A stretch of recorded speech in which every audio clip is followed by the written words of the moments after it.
Hello dear students, welcome to Singh style of maths. So statistics chapter हम शुरू किए थे, राइट। हमने शुरू किया था स्टैटिस्टिक्स चैप्टर क्लास 11th का, ओके, एनसीईआरटी मैथमेटिक्स का 15th चैप्टर, राइट। सो उसमें से हमने क्या किया था, I told you about data. Data में क्या होता है, अनग्रुप्ड और ग्रुप्ड डेटा होता है। ग्रुप्ड में फिर से डिस्क्रीट फ्रीक्वेंसी डिस्ट्रीब्यूशन, और इसमें और एक में क्या होता है, कंटिन्यूस फ्रीक्वेंसी डिस्ट्रीब्यूशन, राइट। और उसके बाद हमने कंसेप्ट पढ़े थे मीन और मीडियन के बारे में, ऑलराइट। सो इतने कंसेप्ट हम पढ़ चुके थे। मीन फॉर अनग्रुप्ड पढ़े थे, मीडियन भी पढ़ाई की थी हमने, राइट। और मीन फॉर मीडियन फॉर ये भी हो गया, मीन फॉर ग्रुप्ड भी पढ़े थे हमने, बट ये वाला पेंडिंग था, राइट।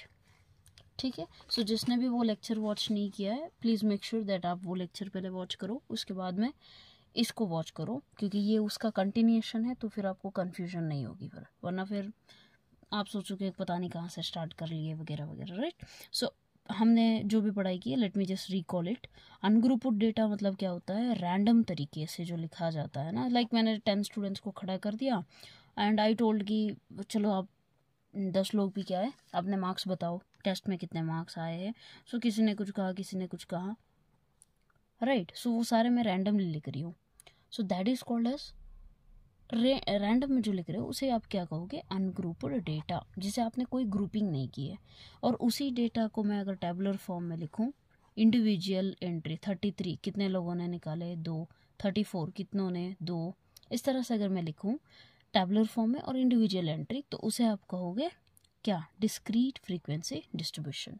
और इसी डेटा को मैं अगर क्लास इंटरवल फॉर्म में 0 to 10, 10 to 20 ऐसे लिख लूँ, तो उसे आप कहोगे continuous frequency distribution. I hope आप समझ गए होंगे, राइट। सो इसमें आप मीन कैसे फाइंड करते हो, X bar is equal to summation symbol जानते ही हो, summation by total number of observation, sum of observation by total number of observations करने पे आपको मीन मिल जाएगा। मीडियन कैसे फाइंड करोगे, नथिंग बट n+1/2 ऑब्जर्वेशन। कब, जब n क्या होगा, ऑड होगा। और अगर इवन हो गया तो क्या करोगे आप, mean of n/2 and n/2 + 1 observation, right. n/2 और n/2 ये डिटेल में एक्सप्लेन कर चुकी हूँ ऑलरेडी प्रीवियस वीडियो में, तो आप उसे वॉच कर लीजिएगा। नेक्स्ट, डिस्क्रीट में या फिर कंटिन्यूस में जब हम आते हैं और उसके लिए मीन की बात करें, मीन यानी कि X bar, right. X bar is equal to summation of EFI into XI divided by total number of frequencies, sum of frequency that is, right. इस फॉर्मूला से आप क्या करोगे, मीन फाइंड करोगे। अब बात आती है मीडियन की। सो मीडियन आप कैसे फाइंड करोगे। सो जैसे यहाँ पे मीन तो सेम है बट मीडियन सेम नहीं है, ओके। आपको पता होना चाहिए median for discrete frequency distribution कैसे फाइंड करोगे, उसके लिए कुछ स्टेप्स हैं जो आपको पता होने चाहिए, right. For saving the time मैंने क्या किया, I have written the steps, you can just go through this. पहले आपको क्या करना है, मीडियन फाइंड करने के लिए पहले तो आपको करना है अरेंज, किसको, उन वैल्यूज़ को आपको असेंडिंग ऑर्डर में अरेंज करना है। बट जैसे कि क्लास 11th के IQ लेवल तक तो आपको असेंडिंग ऑर्डर डिसेंडिंग ऑर्डर में चेंज करने जितना मुश्किल नहीं देंगे क्वेश्चंस को, ओके। बट फिर भी आपको पता होना चाहिए कि अगर अरेंज नहीं हुए हैं तो उन्हें अरेंज करो पहले, ठीक है। नेक्स्ट क्या है, क्यूमुलेटिव फ्रीक्वेंसी को आपको फाइंड करना है पहले। Then identify the observation whose cumulative frequency is equal to or greater than n/2, ठीक है। नहीं समझ आया होगा, I will let you know soon with an example. The observation obtained is the required median, यानी कि देखो, चलो एक एग्जाम्पल ले लेते हैं, एग्जाम्पल से समझने का प्रयास करते हैं, ओके। सो देख लो, let us take the example, find the median, ठीक है। XI कॉलम दे दिया है, FI कॉलम दे दिया है। पहले उन्होंने क्या किया है, 5, 7, 9, 10, 12, 15, फ्रीक्वेंसी सारे ऐड करने पे आपको क्या मिलेगा, n। ठीक है, फ्रीक्वेंसी उन्होंने दिया 8 6 2 2 2 6। अब आपको क्या है, क्यूमुलेटिव फ्रीक्वेंसी फाइंड करना है। क्यूमुलेटिव फ्रीक्वेंसी आप कैसे फाइंड करोगे, बहुत ही सिंपल है। जो फ्रीक्वेंसी कॉलम में नंबर है उसे आप एज इट इज़ लिखो पहले, फिर आपने क्या करना है, जो नेक्स्ट नंबर है उसको यहाँ क्यूमुलेटिव फ्रीक्वेंसी में जो मिला है ना उससे ऐड करो, और फिर उसके अगले नंबर को उसका सम लिखना है। 8 + 6 कितना होता है, 14। फिर सेम टू सेम 14 + 2 कर लो, क्या आएगा, 16। फिर प्रीवियस 16 + 2 कितना आएगा, 18। 18 + 2 कितना आएगा, 20। 20 + 6 कितना आएगा, 26। बस उसके प्रीवियस नंबर को ऐड करते जाना है और उसे आप लिखोगे, और यहाँ पे आप टोटल करोगे तो भी आपको 26 मिलेगा। क्यूमुलेटिव फ्रीक्वेंसी कॉलम आपने सही किया है या नहीं किया है, ये आपको बस इस लास्ट एंट्री को देख के पता चल जाएगा, क्योंकि यहाँ जो भी लास्ट एंट्री आएगी वो यहाँ पे जो सम ऑफ फ्रीक्वेंसीज होगा n की वैल्यू, वो और ये दोनों सेम होंगे। अगर सेम नहीं है तो आपने कहीं ना कहीं मिस्टेक की है, या तो यहाँ टोटल करने में या फिर यहाँ कहीं पे भी, वो आप वेरीफाई कर सकते हो। ठीक है, सो देखो स्टेप्स हमने क्या सीखे थे, देख लो एक बार। अरेंज करने, चलो अरेंज तो हो चुके, XI कॉलम देख लो, असेंडिंग ऑर्डर ही है सब कुछ, तो कोई दिक्कत नहीं है। क्यूमुलेटिव फ्रीक्वेंसी ऑब्टेन करना है, कर लिया। Next, identify the observation whose cumulative frequency is equal to और ग्रेटर देन n/2। n क्या है, ये वाला, n/2 क्या होगा, nothing but 13। 26/2 is 13। 13th observation मुझे ढूंढना है अभी, है ना। सो 13th ऑब्जर्वेशन जो भी है, 13th ऑब्जर्वेशन क्यूमुलेटिव फ्रीक्वेंसी में 13 नंबर कहाँ है ढूंढ लो पहले, और उसके करस्पॉन्डिंग XI वैल्यू जो होगी ना वही आपका मीडियन होगा। ओके, समझ गए कैसे ऑब्जर्व करते हैं, देख लो यहाँ पे 8 के बाद में यहाँ मुझे 13 मिलना था बट 14 मिल गया।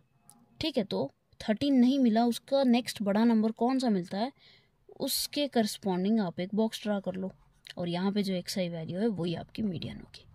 सो therefore median is equal to 7। समझ गए, मतलब इसका सीधा सा मतलब सिर्फ इतना है कि देखो 8 का मतलब क्या है, 5 जो नंबर है वो 8 बार रिपीट हुआ है, 5 5 5 5 ऐसे। ठीक है, 8 बार रिपीट हो चुका है, और उसके बाद में क्या है, 6 बार क्या रिपीट हुआ है, 7। 1 2 3 4 5 6। अब यहाँ पे हमें क्या मिला है, 13th ऑब्जर्वेशन हमारा जो है वो हमारा क्या होगा, मीडियन होगा। सो 13th ऑब्जर्वेशन कहाँ है, देख लो, यहाँ पे 8 हो गया, 9 10 11 12 13 यहाँ पे, राइट, वही तो हमने फाइंड किया है। सो इसका मतलब सीधा सा है कि क्यूमुलेटिव फ्रीक्वेंसी में ये 8 का मतलब है कि ये 8वें एंट्री तक भी नंबर्स है, 1 से 8, और यहाँ पे 9 से 14th तक की एंट्री 7 है, और 14 के बाद 15 16 ये दो 9 है, यानी इसके बाद के नंबर हम लिखेंगे तो वो हो गए 9। समझ गए, सो इनको हमने कंप्रेस करके टैबुलर कॉलम में लिखा है। टैबुलर कॉलम को अच्छे से समझ गए तो आप लिख पाओगे। सो देयरफॉर 13th ऑब्जर्वेशन कहाँ पे है, 9 से 14 के बीच में ही तो 13th ऑब्जर्वेशन है, तो देयरफॉर आपका जो मीडियन है वो यही होगा, 7। समझ गए, डन। सो इसके बाद में आता है median for continuous distribution, median for continuous frequency distribution के लिए आपको फाइंड करना है। इसके लिए भी टाइम सेव होने के लिए I have written the steps earlier, तो आप इन्हें देख सकते हो। क्या करना है आपको, फर्स्ट आपको क्या करना है, अरेंज इन असेंडिंग ऑर्डर, जिसकी की ज़रूरत ऑलमोस्ट नहीं पड़ती है। दूसरा स्टेप क्या है, फाइंड n/2th ऑब्जर्वेशन, सेम जो हमने प्रीवियस में किया था कि n/2th ऑब्जर्वेशन फाइंड करते हो, लेकिन यहाँ पे थोड़ा सा डिफरेंट ये होता है कि आपको जो मिल जाएगा n/2 ऑब्जर्वेशन, वहाँ पे आप क्लास इंटरवल जो है उसको पूरा बॉक्स डालोगे ना, तो that is called as median class. उसके बाद में आपको इस फॉर्मूला को यूज़ करना है, इस फॉर्मूला से आपको मीडियन मिल जाएगा। ये फॉर्मूला क्या रिप्रेजेंट कर रहा है, median is equal to L + n/2 - C divided by F into H। So ये क्या रिप्रेजेंट करता है, देख लो यहाँ पे, इस फॉर्मूला के हर एक टर्म क्या रिप्रेजेंट कर रहा है देख लेते हैं। L क्या है, lower limit of the median class, n/2 आप जानते ही हो। सो lower limit of median class क्या होता है, देखो यहाँ पे जो हम इंटरवल फाइंड करते हैं ना, क्या इंटरवल होता है, 0 से 10, तो इसमें जो छोटा नंबर है ना तो ये आपका हो जाएगा लोअर लिमिट, जो बड़ा नंबर है वो होगा अपर लिमिट। ठीक है ना, सो आप क्या करोगे, n/2 फाइंड करोगे, L लोअर लिमिट यहाँ से फाइंड कर लोगे, C जो होता है वो क्यूमुलेटिव फ्रीक्वेंसी होता है, cumulative frequency of the preceding class, मतलब कि यहाँ जो हमें एग्जाम्पल मिला था ना, देख लो यहाँ पे जो एग्जाम्पल मिला था इसमें क्यूमुलेटिव फ्रीक्वेंसी कॉलम में जो है ना, उसके प्रीवियस में जो है वो आपका यहाँ इस फॉर्मूला में सी होगा, डिवाइडेड बाई एफ यानी कि इसके करस्पॉन्डिंग में, इनटू एच, एच यानी कि width of the class interval. आपको इतना क्लियरली समझ नहीं आया होगा, बट आई एम श्योर कि आप क्या करोगे, अभी एग्जाम्पल जब हम लिखेंगे तो उससे समझ जाओगे। ओके, सो एक एग्जाम्पल करते हैं जिससे आप अच्छी तरह से समझ पाओगे। ठीक है, so median for continuous distribution table आप कैसे फाइंड करते हो? पहले तो अरेंज करोगे, जो कि अरेंज ऑलमोस्ट होता है 99% केस में। फिर n/2 ऑब्जर्वेशन फाइंड करोगे। ठीक है, तो उसको हम पहले सॉल्व कर लेते हैं। So will take the example. Example क्या लेंगे हम? मार्क्स ले लो। आपको ऐसे दिया होता है क्वेश्चन में तो, ठीक है, फाइंड द मीडियन करके यहाँ पे मार्क्स दे देंगे, यहाँ पे फिर नंबर ऑफ जो भी है स्टूडेंट्स वगैरह, तो यहाँ इंटरवल ऐसे दे देंगे। ठीक है, उसको आपको क्या करना है, कॉलम में लिखना है, मार्क्स या फिर एज जो भी है, नेक्स्ट नंबर ऑफ स्टूडेंट्स हो सकते हैं, जो भी है वो क्या होगा आपका FI कॉलम, राइट। अब आपको क्या करना है, देखो जो इंटरवल दिया है 0 to 10, 10 to 20, 20 से 30, 30 से 40, 40 से 50, 50 से 60, यहाँ जो सम आएगा वो होगा n, है ना। सो फ्रीक्वेंसी क्या दी है? 6, 8, 14, 16, 4, 2। इनको ऐड कर लो, 6, 8, 14, 14 2 28, 28 प्लस 14 3 42, 43, 44, 44 प्लस 4 48, 49, 50। आपको फास्ट ऐड करना सीखना होगा। ठीक है, क्यूमुलेटिव फ्रीक्वेंसी कॉलम पहले लिख लो। कैसे लिखोगे?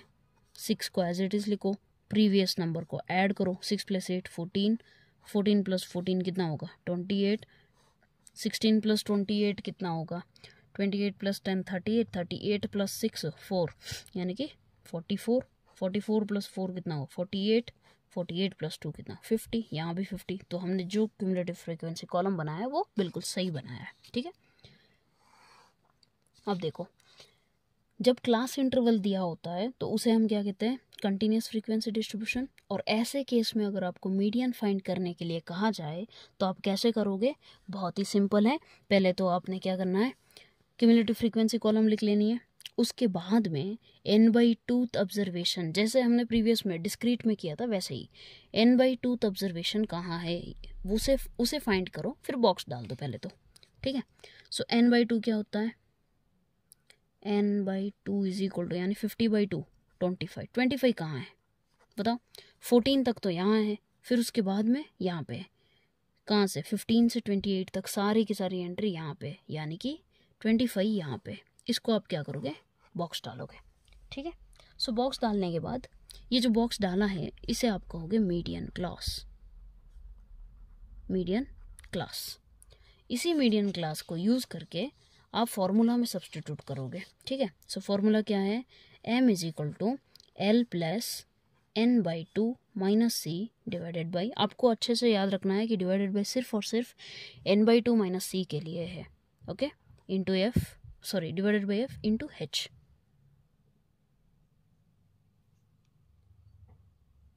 सो L यानी lower limit of the median class क्या है? सबसे छोटा नंबर 20 प्लस n/2 क्या है? 25 minus cumulative frequency of the previous class. इसको याद रखो, C जो है ये बहुत इंपॉर्टेंट है।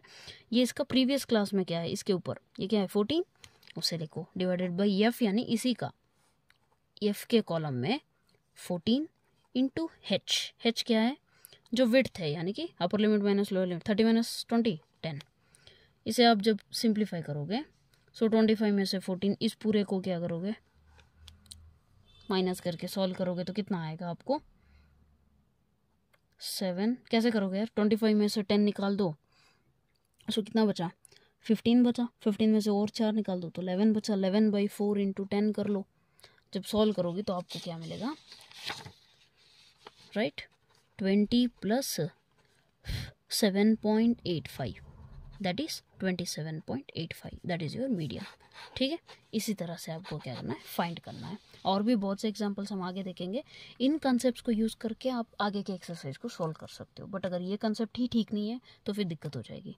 और अगर किसी को वीडियो स्लो लगी हो तो अपने स्पीड के हिसाब से फास्ट कर लो, और फास्ट लगी हो तो 0.5x करके स्लोली वॉच कर लो, लेकिन समझो इसको। ठीक है, और कोई भी ओपिनियंस हो तो आप मुझे कमेंट सेक्शन में बता सकते हो। Right, I hope video was helpful. अगर आपको हेल्पफुल थी तो आप अपने फ्रेंड्स के साथ शेयर कर सकते हो। Right, so that's all for today. Thank you so much, God bless you.